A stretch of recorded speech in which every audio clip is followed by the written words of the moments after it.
Hi students, आज हम question number 5 जो है एक्सरसाइज का वो कैलकुलेट करने वाले हैं। सो यहाँ पे जर्नल एंट्रीज हमें कैलकुलेट करनी है। टोटल 12 जर्नल एंट्रीज हमें यहाँ पे कैलकुलेट करना है। ठीक है। मैंने यहाँ पे कॉमन टेबल ही बनाया है उसके लिए। ठीक है। अगर आप चाहे तो अलग अलग टेबल बना के, जैसा हमने इलिस्ट्रेशन किया था वैसे आप अलग अलग टेबल बना के भी जर्नल एंट्रीज लिख सकते हैं। ठीक है। बोर्ड एग्जामिनेशन में भी आप चाहे तो एक साथ आपको 3 जर्नल आएंगे यहाँ से कोई भी, तो आप एक साथ 3 जर्नल भी लिख सकते हैं। और अगर आप चाहे तो क्वेश्चन वाइज अलग अलग टेबल ड्रॉ करके भी लिख सकते हैं। ठीक है। पर ये टेबल ड्रॉ करने से आपका टाइम वेस्ट नहीं होगा ज्यादा, तो ये भी चलेगा। ठीक है। चलिए शुरू करेंगे। सबसे पहला क्वेश्चन दिया है, at the time of dissolution the book value of goodwill is ₹56,000, no amount is realized. ठीक है। डिसोल्यूशन के टाइम पे गुडविल 56,000 है। गुडविल हमारे लिए एसेट है और एसेट को सबसे पहले हमें क्लोज करना है। और कहाँ पे ट्रांसफर करेंगे? रियलाइजेशन अकाउंट में ट्रांसफर कर देंगे। ठीक है। चलिए, तो सबसे पहले एंट्री यहाँ पे लिख रहे हैं नंबर 1। गुडविल जो है हमारे लिए एसेट है और एसेट क्लोज होगी तो डेबिट की जगह पे क्रेडिट हो जाएगी। तो डेबिट कौन होगा? Realisation account. Realisation account debit to goodwill account.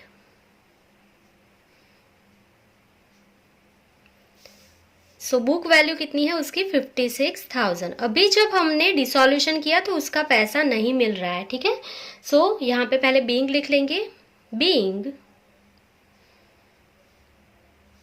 Goodwill account, being goodwill account closed and transfer to realisation account.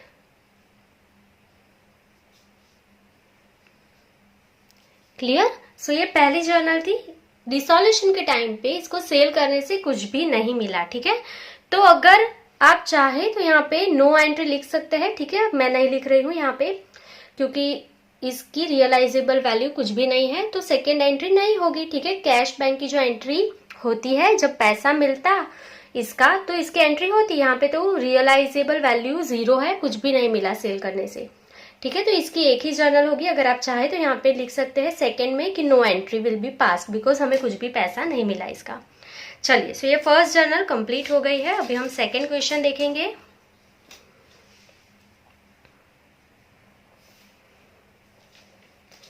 In the balance sheet, land building ₹8 lakh and investment of ₹2 lakh are disclosed. Respectively ₹9 lakh and 1,50,000 are realized from them. ठीक है। यहाँ पे हमारे पास 2 assets है। यहाँ पे land building है and investment है। तो सबसे पहले एसेट जो है बुक वैल्यू से क्लोज होगी तो एसेट डेबिट की जगह पे क्रेडिट हो जाएगी। ठीक है। डेबिट कौन होगा? Again realization account. यहाँ पे लिख रहे हैं, यहाँ पे 2 एंट्री होगी तो सेकंड में फर्स्ट। ठीक है। सेकंड जो क्वेश्चन है हमारा उसमें फर्स्ट एंट्री क्या होगी यहाँ पे? तो realisation account debit, realisation account debit to, सबसे पहली एसेट हमारी कौन सी है? Land and building. लिखेंगे to land and building account and to investments account.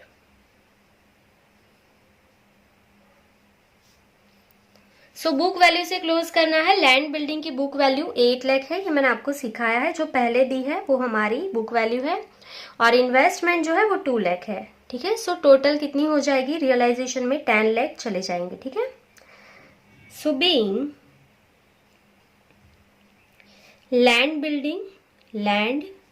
Building account and investment account are closed and transferred to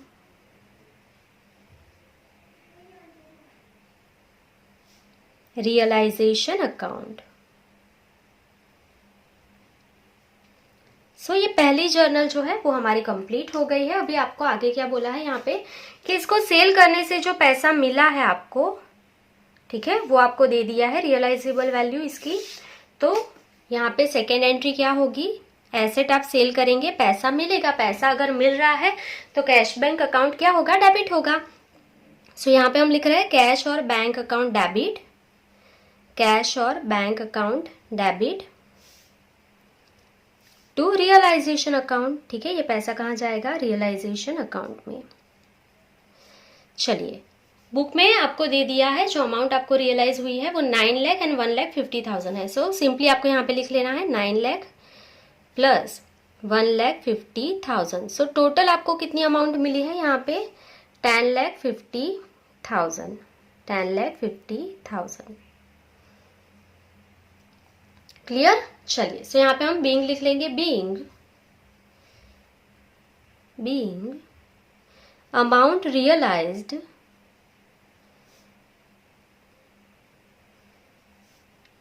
from sale of, आप assets भी लिख सकते हैं या तो पर्टिकुलर आप नेम भी लिख सकते हैं। So amount realise from sale of land building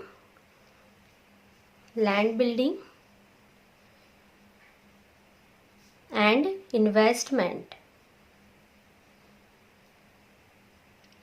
that's it. So ये आपका सेकंड जो जर्नल है, सेकंड क्वेश्चन वो कंप्लीट हो गया है। ठीक है, चलिए अभी थर्ड क्वेश्चन देखेंगे, उसके लिए नेक्स्ट पेज पे जाएंगे। Question number 3, total asset of the firm are ₹2 lakh, out of which 40% of are current assets including cash of ₹10,000, book value is realised.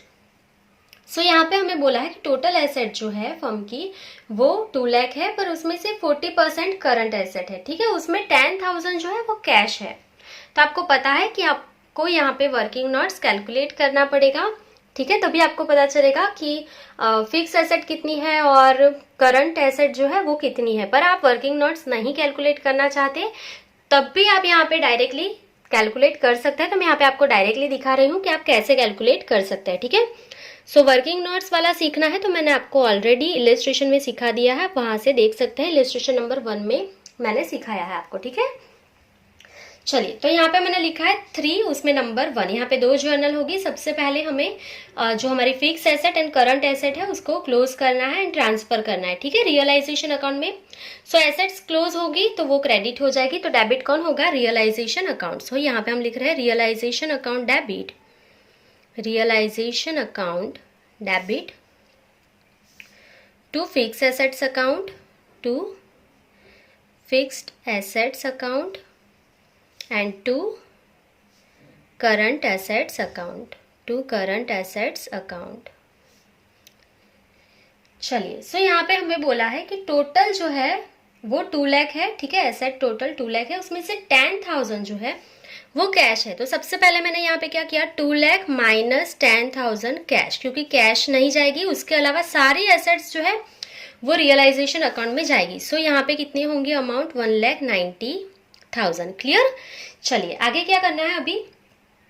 तो आपको यहाँ पे बोला है कि 2 लाख में से 40% करंट एसेट है। ठीक है, 40% करंट एसेट है, तो यहाँ पे जो फिक्स एसेट है वो कितनी होगी? यहाँ पे 60%। तो यहाँ पे हम लिख रहे हैं 2 लाख इंटू 60%। ठीक है, अगर 40% करंट एसेट है तो 60% कौन सी एसेट होगी? Fix asset. ठीक है, तो यहाँ पे कितनी अमाउंट आ जाएगी? 1,20,000। ठीक है, सिंपली यहाँ से आपकी जर्नल खत्म हो सकती है। आगे आपको कुछ भी कैलकुलेट करने की जरूरत नहीं है। सिंपली आप 1,90,000 माइनस 1,20,000 करेंगे तो यहाँ पे आपको मिल जाएगा 70,000। That's it. क्लियर? अगर आप फिर भी कैलकुलेट करना चाहते हैं तो यहाँ पे कर सकते हैं। कैसे 70,000 आएगा? सो 2 लाख में से 40% करंट एसेट है, तो ये अमाउंट कितनी होगी? 80,000। ठीक है, 80,000 करंट एसेट है, उसमें से 10,000 कैश माइनस करना है। सो आपकी अमाउंट आ जाएगी 70,000। That's it. क्लियर? चलिए, सो बीइंग लिख लेंगे यहाँ पे, being assets account are closed and transferred to realization account। Clear? चलिए, ये बहुत ही इजी था, आपको डायरेक्टली भी एंट्री आनी चाहिए। अगर आप ये कैलकुलेट नहीं भी करते तभी अभी आपको यहाँ पे 70,000 जो अमाउंट है वो मिल जाती। ठीक है, चलिए सेकंड एंट्री, इसका पैसा जो मिलेगा सेल करके उसकी एंट्री होगी यहाँ पे। सो आगे हमें बोला है क्वेश्चन में ही बुक वैल्यू इज रियलाइज्ड, ठीक है। तो ये सेल किया और जो बुक वैल्यू है ये बुक वैल्यू है, ठीक है, तो वही रियलाइज हुई हमें, तो पैसा मिलेगा। तो cash bank account debit, cash bank account debit to, ये पैसा कहाँ पे जाएगा, रियलाइजेशन अकाउंट में, टू रियलाइजेशन अकाउंट, ठीक है। ये बुक वैल्यू जो है वही पैसा मिल रहा है, तो यहाँ पे लिख लेंगे 1,20,000 प्लस 70,000। सो आउटर कॉलम में कितनी अमाउंट आ जाएगी, 1,90,000, ठीक है। जो बुक वैल्यू है वही पैसा मिला है। आप देखेंगे ये जो पैसा बुक वैल्यू में था वही आपको रियलाइज हुआ है, ठीक है। सो यहाँ पे लिख लेंगे being amount realized from sale of assets, ठीक है। आप चाहे तो अमाउंट भी लिख सकते हैं कि 1,20,000 from fix asset and 70,000 from current asset, पर इतनी लॉन्ग बीइंग हम नहीं लिखेंगे, ये भी चलेगी, ठीक है।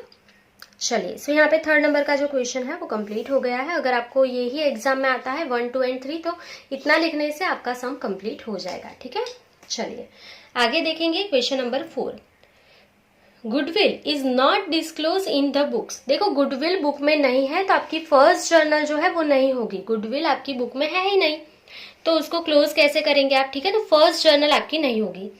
आगे बोला है but 50,000 are realize during dissolution, पर आपको डिसोल्यूशन के टाइम पे 50,000 रियलाइज्ड हो रहे हैं, ठीक है। तो अभी आपको क्या करना है, तो आपको पैसा मिलेगा, सिर्फ उसी की जर्नल होगी, यहाँ पे एक ही जर्नल होगी। सो सिर्फ नंबर 4 ही लिखेंगे, 1, 2 नहीं लिखेंगे, सिर्फ एक ही जर्नल होगी, ठीक है, क्लोज नहीं होगा ये। सो पैसा मिल रहा है उसी की जर्नल करेंगे। सो कैश और बैंक अकाउंट डेबिट, कैश और bank account debit to realisation account. Dissolution के टाइम पे आपको कितनी अमाउंट रियलाइज हुई है, यहाँ पे 50,000। Being amount realized from unrecorded goodwill, ठीक है। गुडविल रिकॉर्ड नहीं किया था पर उसकी अमाउंट आपको रिसीव हुई है, ठीक है। चलिए, तो ये जो फोर्थ वन थी ये जर्नल भी हमारी कंप्लीट हो गई है। अभी नेक्स्ट देखेंगे question number 5।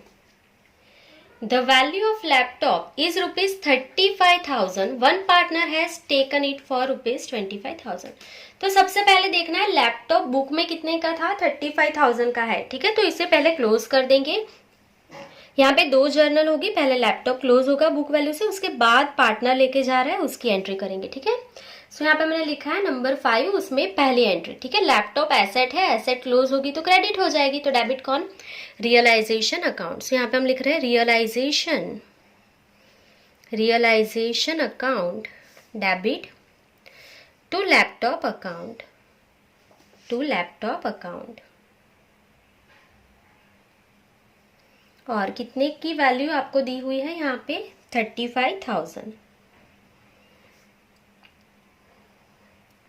being laptop account closed and transferred to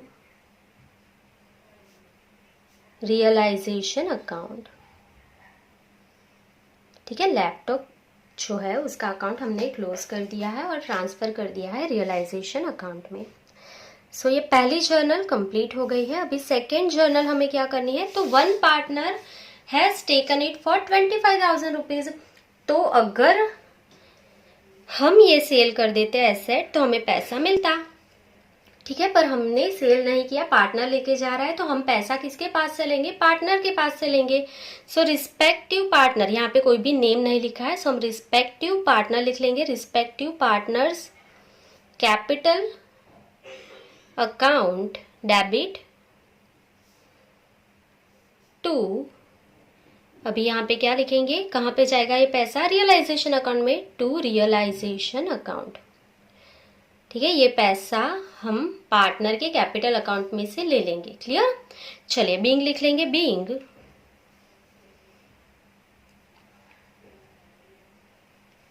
One partner has taken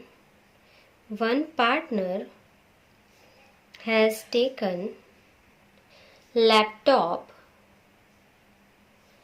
for ₹25,000. ठीक है, सो यहाँ पे अमाउंट भी लिख लेंगे 25,000. क्लियर? चलिए, सो यहाँ पे 5th नंबर का जो क्वेश्चन है वो भी हमारा कंप्लीट हो गया है. आप स्क्रीनशॉट ले लेंगे और इतना लिख लेंगे. ठीक है, चलिए अभी नेक्स्ट क्वेश्चन पे जाएंगे. क्वेश्चन नंबर 6, उसके लिए नेक्स्ट पेज पे जाएंगे. Question number 6, a partner has accepted to pay loan of his Shrimati ₹40,000 which was given to the firm. तो ये मैंने आपको इलिस्ट्रेशन में भी सिखाया था कि आप इसकी कंबाइंड जर्नल भी कर सकते हैं और आप इसकी 2 एंट्री भी सिंगल एंट्री कर सकते हैं. तो आई सजेस्ट कि आप सिंगल एंट्री करें, वो इजी होता है आपके लिए. आपको सबसे पहले श्रीमती का जो अकाउंट है लोन का वो क्लोज कर देना है और ट्रांसफर कर देना है. ठीक है, उसके बाद जो पार्टनर पे करेगा उसकी एंट्री कर देनी है. ठीक है, सो कंबाइंड एंट्री भी मैं आपको दिखा दूंगी. मैंने आपको इलिस्ट्रेशन में भी दिखाई थी ये एंट्री कंबाइंड एंट्री करके, और यहाँ पे भी मैं आपको दिखा दूंगी, पर आई सजेस्ट कि आप 2 एंट्री ही करें. ठीक है, ये इजी रहता है. सो श्रीमती की लोन जो है वो बुक में 40,000 से होगी तो ही 40,000 पे करेंगे हम. ठीक है, सो लोन जो है वो हमारे लिए लायबिलिटी होती है, उसकी क्रेडिट बैलेंस होती है. क्लोज होगा तो डेबिट हो जाएगा. ठीक है, so Shrimati's loan account debit to realisation account. 40,000 जो आपको इजी लगे आप वो कर सकते हैं. यहाँ पे बीइंग लिख लेंगे. Being Shrimati's loan account closed and transfer to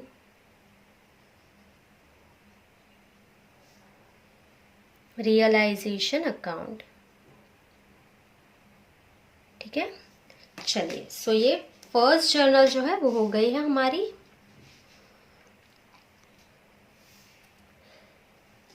अब ये जो लोन है वो पार्टनर पे करने वाला है. अगर हम पे करते तो कैश गोज आउट, तो कैश क्रेडिट होता, तो उसकी जगह पे एक पार्टनर क्रेडिट हो जाएगा. तो डेबिट कौन होगा? Realisation account. सो यहाँ पे हम लिख रहे हैं रियलाइजेशन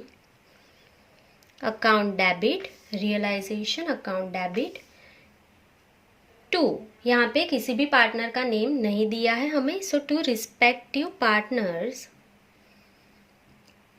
कैपिटल अकाउंट. कोई पार्टनर पे कर देगा तो हमें उससे पैसे देने हैं अभी.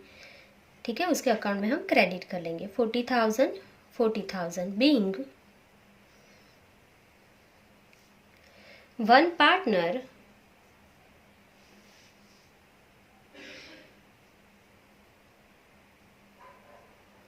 has accepted to pay loan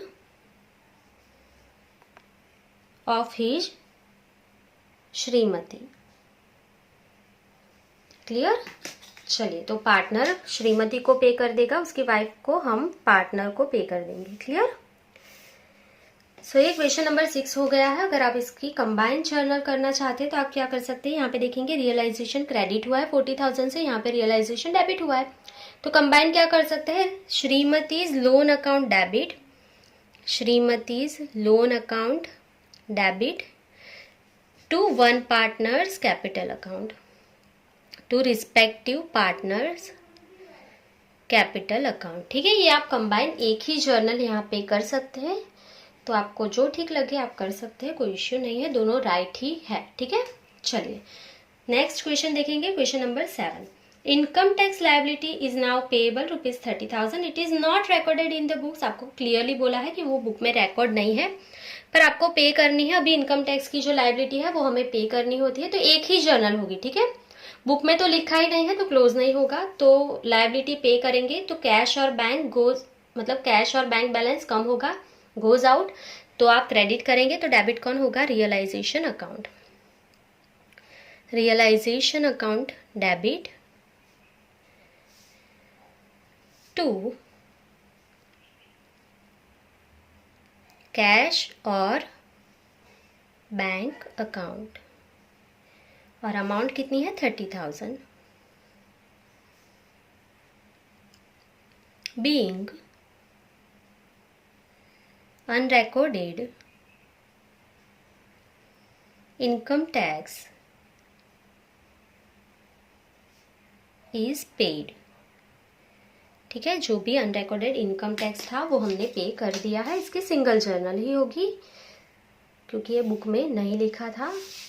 ठीक है, चलिए नेक्स्ट क्वेश्चन देखेंगे। Question number 8, after making payment of all liabilities and loan of partners of firm, surplus of asset is rupees 1,20,000. The profit and loss sharing ratio of partner A, B and C are 5:3:2।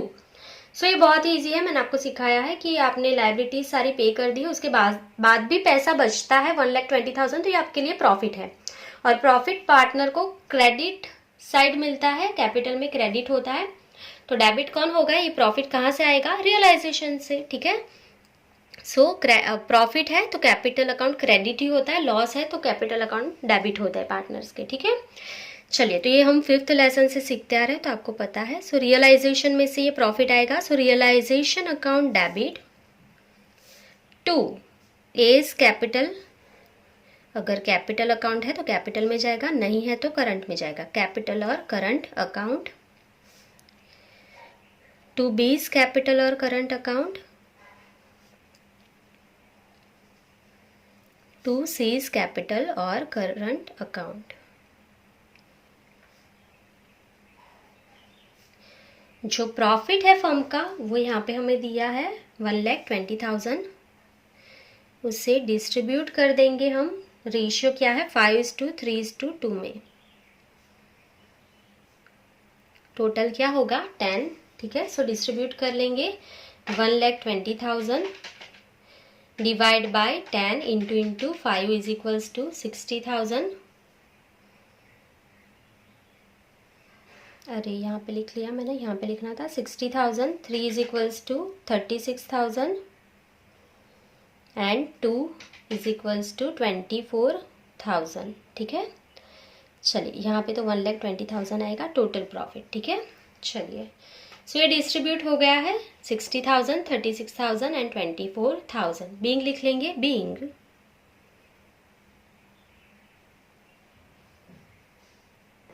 Profit is distributed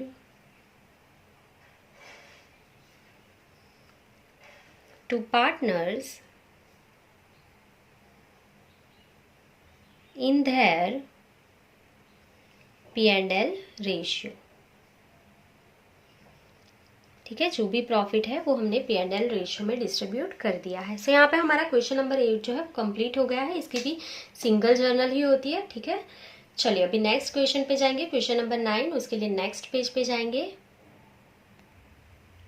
question number 9, machine is disclose in the book at the time of dissolution for ₹2 lakh, book value is realize. ठीक है, machinery जो है वो 2 लाख की है तो machinery account close करना पड़ेगा सबसे पहले। तो यहाँ पे 2 जर्नल होंगी, तो 9 उसमें सबसे पहली जर्नल। सो मशीनरी एसेट है, क्लोज होगी तो वो क्या हो जाएगी, क्रेडिट। तो डेबिट कौन होगा, realisation account. So realization account debit to machinery account।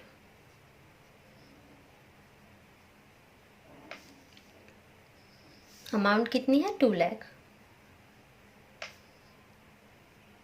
Being machinery account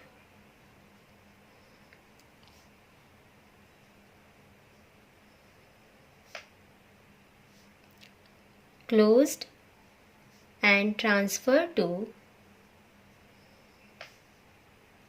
realization account। Clear, चलिए सो ये सबसे पहली जर्नल कंप्लीट हो गई है। उसके बाद हमें यहाँ पे क्या बोला है कि जो बुक वैल्यू है वो ही रियलाइज हुई है हमें यहाँ पे। सो बुक वैल्यू 2 लाख है, उसको सेल करने से भी 2 लाख रुपीज ही मिले हैं हमें। सो पैसा मिलेगा हमें तो कैश और बैंक अकाउंट डेबिट, पैसा मिलेगा तो कैश और बैंक अकाउंट डेबिट। तो ये पैसा कहाँ पे जाएगा, रियलाइजेशन अकाउंट में, to realisation account. 2 lakh.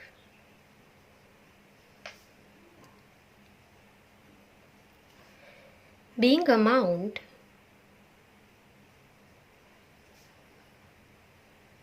realized from sale of machinery।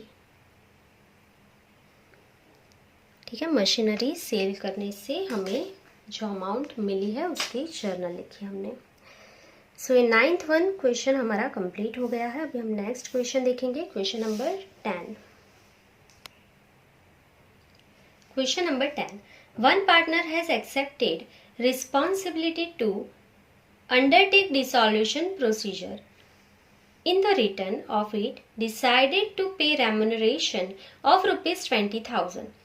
On account of expense, firm has paid him rupees 12,000. So again यहाँ पे भी मैंने बोला था आपको कि यहाँ पे आप चाहे तो सिंगल एंट्री कर सकते हैं और कंबाइन एंट्री भी कर सकते हैं। ठीक है, तो मैं आपको सिंगल एंट्री पहले दिखा दूंगी। आई सजेस्ट कि आप सिंगल एंट्री ही करें। मैं बार बार बोलती हूँ कि ये इजी होता है आपके लिए, और कंबाइन एंट्री भी मैं आपको दिखा दूंगी। चलिए, सबसे पहले क्या हुआ है, तो पार्टनर को रेम्यूनरेशन पे करना डिसाइड हुआ है 20,000 का। ठीक है, सो ये जो पैसा है 20,000 वो पार्टनर को मिलेगा, पर कैसे मिलेगा, कैपिटल अकाउंट में। ठीक है, सो यहाँ पे realisation account debit, realisation account debit 20,000 to partner जो है उसका नेम नहीं दिया है, so to respective partners capital account. ठीक है, उसको कैपिटल में पैसा दे देंगे। क्लियर यहाँ तक? अमाउंट यहाँ पे लिख देंगे 20,000 being remuneration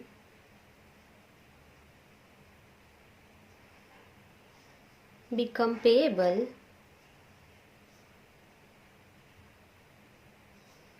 to one partner। ठीक है, जो भी पार्टनर है उसको रेम्यूनरेशन पे करना है हमें 20,000। उसके बाद हमें आगे बोला है कि फर्म ने उसे पे कर दिए है 12,000 रुपीज। फर्म ने पे कर दिए है पार्टनर को, पार्टनर को पे किया है फर्म ने, तो कैश बैंक क्रेडिट होगा, कैश जाएगी फर्म के पास से और ये पैसा किसको मिलेगा, पार्टनर को मिलेगा। सो रिस्पेक्टिव पार्टनर्स जो भी है, respective partners capital account debit to cash और बैंक अकाउंट। ठीक है, फर्म ने पे कर दिया है उसको 12,000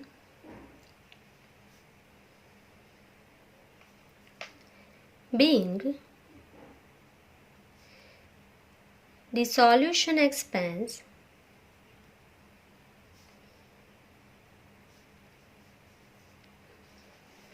is paid to one partner। ठीक है, डिसॉल्यूशन एक्सपेंस के लिए 12,000 हमने वन पार्टनर को पे कर दिया। ठीक है, अगर आप चाहे तो ये सिंगल जर्नल लिख सकते हैं, अगर आप ये नहीं लिखना चाहते तो आप इसकी कंबाइन जर्नल भी लिख सकते हैं। वो क्या होगी, तो यहाँ पे आप देखेंगे, ये मैंने आपको इलस्ट्रेशन में भी सिखाया था, वापस सिखा रही हूँ। रियलाइजेशन अकाउंट यहाँ पे देखेंगे एक ही बार है। ठीक है, 20,000 से डेबिट। सो यहाँ पे क्या होगा, रियलाइजेशन अकाउंट डेबिट 20,000 से। ठीक है, रियलाइजेशन डेबिट होगा 20,000 से। और क्या होगा, यहाँ पे आप देखेंगे पार्टनर कैपिटल अकाउंट क्रेडिट हुआ है 20,000 से। ठीक है, यहाँ पे पार्टनर का कैपिटल अकाउंट डेबिट हुआ है 12,000 से। अमाउंट कहाँ पे ज्यादा है, क्रेडिट साइड पे ज्यादा है।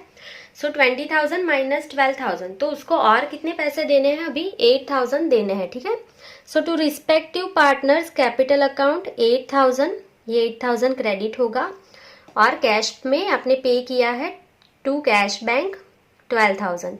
ठीक है, सो ये आपकी कंबाइंड जर्नल हो गई। Realization account debit 20,000 to respective partners capital account 8,000 and to cash bank account 12,000। ठीक है, अगर आप चाहे तो ये भी कर सकते हैं, पर आप आई सजेस्ट कि आप ये कर दे तो भी चलेगा। ठीक है, ये इजी है।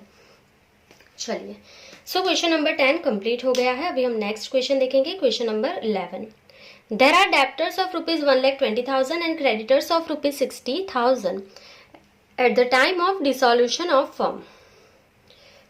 One partner has taken debtors at 20% then book value less and accepted to pay creditors। So यहाँ पे आपको पता है 4 एंट्री होगी, क्योंकि डेप्टर एंड क्रेडिटर साथ में क्लोज नहीं होते। क्योंकि डेप्टर एसेट है, करंट एसेट, एंड जो क्रेडिटर है वो लायबिलिटीज है। ठीक है, सो पहले डेप्टर्स को क्लोज करेंगे। यहाँ पे 4 जर्नल होने वाली है, सो 11 उसमें नंबर फर्स्ट। ठीक है, तो सबसे पहले डेप्टर्स को क्लोज करेंगे। तो डेप्टर एसेट है, क्लोज हो गए तो क्रेडिट हो जाएंगे। तो डेबिट कौन? Realization account. Realisation account debit to debtors account.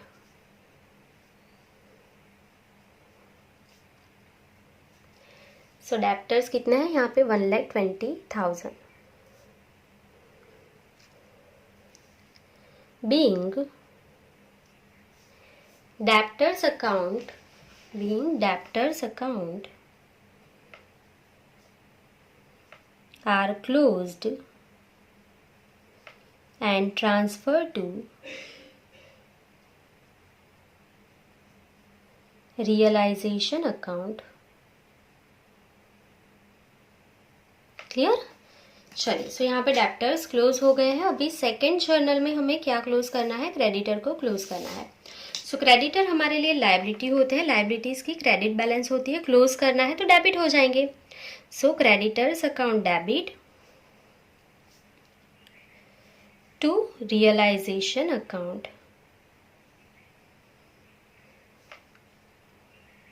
और अमाउंट कितनी है यहाँ पे? 60,000। Being creditors account are closed and transferred to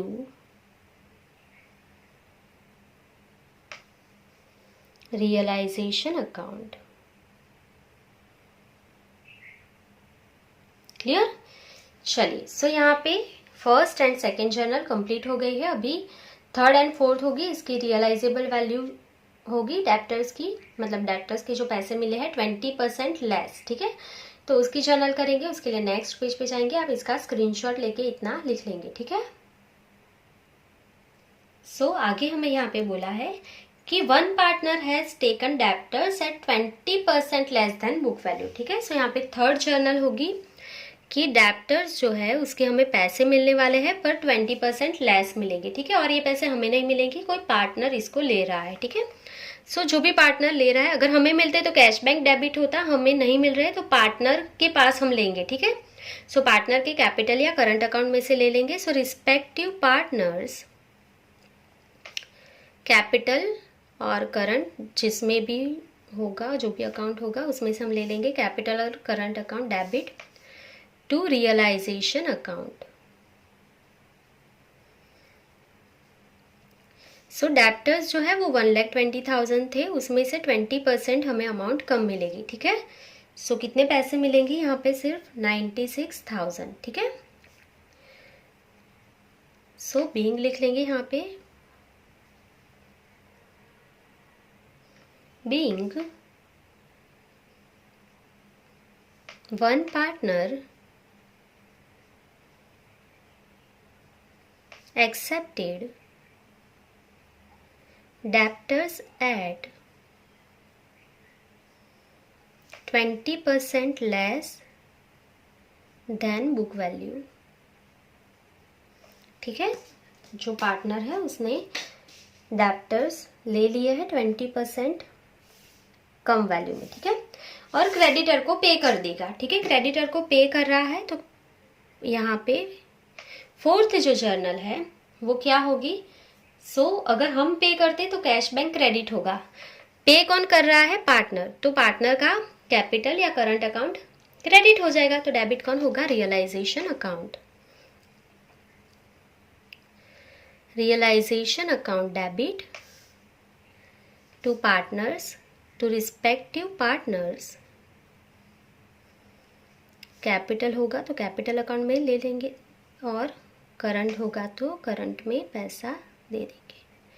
चलिए, सो क्रेडिटर जो है उसकी अमाउंट आप देखेंगे 60,000 पे करना है, तो ये जो 90,000 उसको मिले हैं उसमें से वो 60,000 पे कर देगा। ठीक है, चलिए, सो यहाँ पे 60,000 लिख रहे हैं और बीइंग लिख लेंगे यहाँ पे,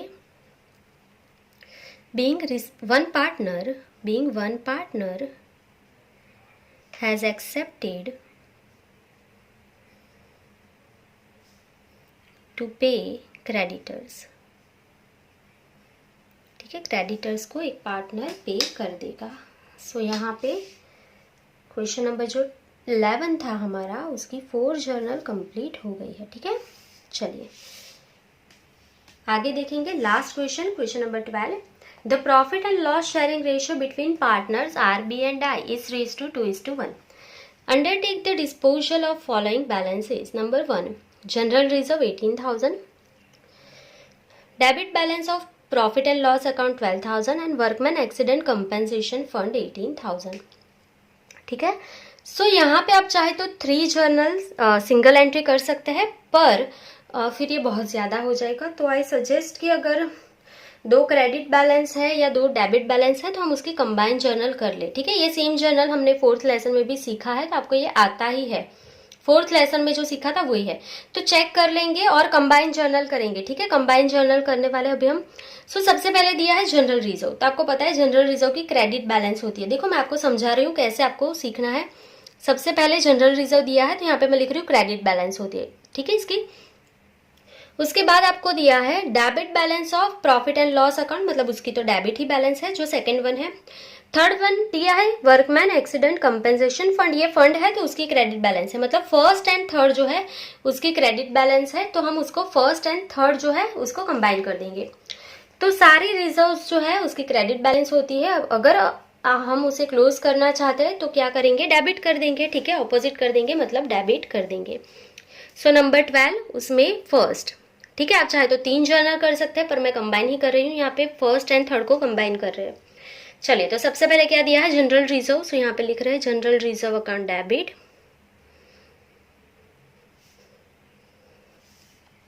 और जनरल रिजर्व कितनी है यहाँ पे 18,000, ठीक है। अगर आप कंबाइन नहीं करना चाहते तो आप क्या करेंगे, जनरल रिजर्व यहाँ पे लिख दिया, अब आप लिख देंगे to R B and I's capital account और इसे शेयर कर देंगे, ठीक है, ये फर्स्ट हो जाएगी। पर हम कंबाइन कर रहे हैं तो थर्ड वन जो है हमारा वो भी हम डेबिट कर देंगे। So workman accident compensation fund account debit,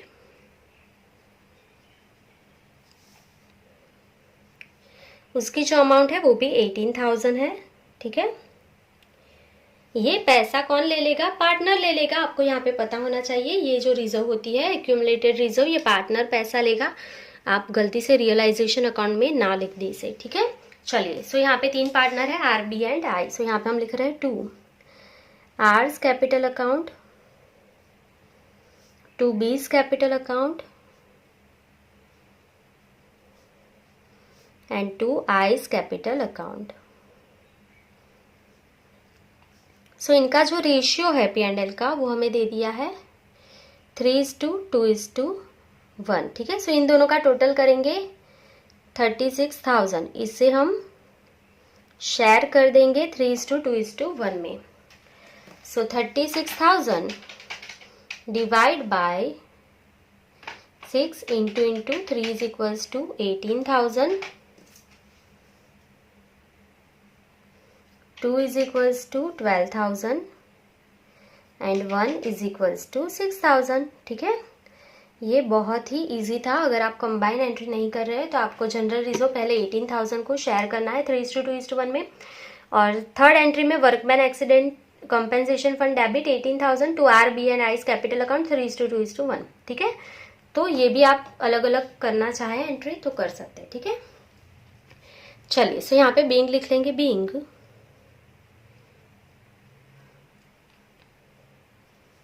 general reserve and workman accident compensation fund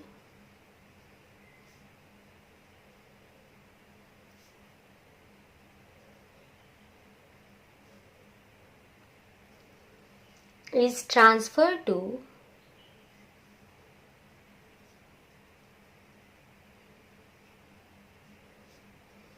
partners capital account in their P&L ratio, ठीक है। P&L रेशियो में हमने रिजर्व जो थी दोनों वो ट्रांसफर कर दी है। चलिए, सो ये फर्स्ट एंड थर्ड जो था उसकी कंबाइन एंट्री कंप्लीट हो गई है। अगर आप चाहे तो सिंगल एंट्री कर सकते हैं। एग्जाम में अगर आप कंबाइन एंट्री लिखेंगे तो भी पूरे मार्क्स ही मिलेंगे, कट नहीं होगा आपका एक भी मार्क्स, ठीक है।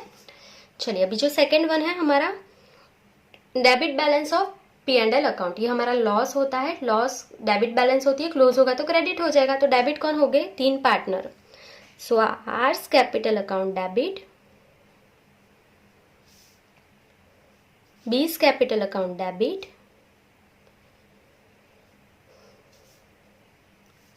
Ice capital account debit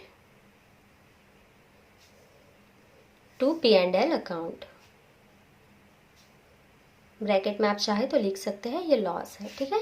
so ये जो लॉस दिया है हमें कितना दिया है? 12,000 दिया है। उससे हम डिस्ट्रीब्यूट कर देंगे 12,000 को 3:2:1 में, ठीक है। ये जो 12,000 है उसे हम डिस्ट्रीब्यूट कर देंगे तो आंसर क्या आएगा? 6,000, 4,000 and 2,000। Clear?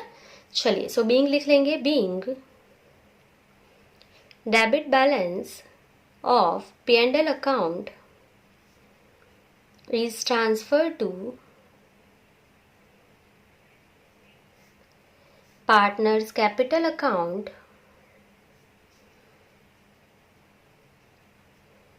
in their P&L ratio.